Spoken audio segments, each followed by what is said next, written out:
তার মানে কুমার বেঁচে আছে। মধ্যরাতে কুমারকে নিয়ে পালানোর আগেই কুন্তলা কুমারকে হাতে নাতে ধরে ফেললো সূর্যদীপা। হ্যাঁ বন্ধুরা, আমরা এমনটাই দেখতে পাবো অনুরাগের ছোঁয়া ধারাবাহিকের আগামী পর্বগুলোতে। বিস্তারিত জানতে আমাদের চ্যানেলটি সাবস্ক্রাইব করে ভিডিওটি না টেনে শেষ পর্যন্ত দেখতে থাকুন। কৃষ্ণর সাথে রূপার বিয়ে দেওয়ার জন্য রুদিদের বাড়িতে এসে হাজির হয় দীপা এবং সূর্য। আর বিয়েতে কিছুতেই না বলতে পারে না ওই কুন্তলা। অপরদিকে দীপা এই শুভ কাজটা শুরু করতে চায় কুন্তলার গুরুদেবের আশীর্বাদ নিয়ে।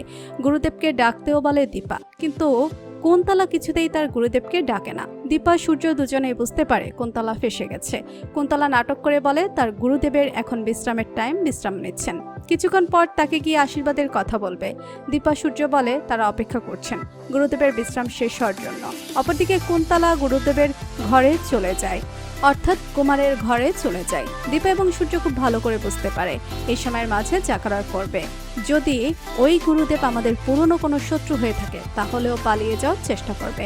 তাই যে করেই হোক না কেন ওই গুরুদেবকে আমাদেরকে ধরতে হবে। দীপা ইশারা করে সূর্যকে বুঝিয়ে দেয় বাড়ির বাইরে যাওয়ার জন্য। দীপা ভেতরটা পাহারা দিতে থাকে। অপরদিকে কুন্তলা তার বাবাকে গিয়ে সবটাই খুলে বলে। কুমার কুন্তলাকে বলে, কুন্তলা যেভাবেই হোক আমাকে এই বাড়ি থেকে এখন পালিয়ে যেতে হবে। আমি পেছনের দরজা দিয়ে বের হচ্ছি, তুই একটা গাড়ির ব্যবস্থা কর। কুন্তলা কুমারের কথা মতো পেছনের দরজা দিয়ে বেরিয়ে পড়ে। তবে যে দরজা দিয়ে কুমার বের হয় সেই দরজার সামনেই দাঁড়িয়ে থাকে সূর্য। কুমার যখনই দরজা দিয়ে বের হয়ে গাড়িতে উঠতে চায় তখনই সূর্য কুমারকে ধরে ফেলে এবং কুমার যে বেঁচে আছে সূর্য সেটা বুঝতে পারে। দীপা যে ঠিক বলছে, ভুল বলেনি সেটাও বুঝতে পারে। তো বন্ধুরা, তোমরা এটাই চাও তো যে এভাবেই যেন এই জীবিত কুমারকে পালিয়ে যাওয়ার আগেই ধরে ফেলে সূর্য?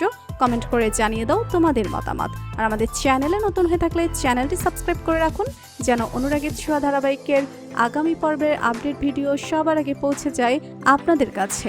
ধন্যবাদ সবাইকে।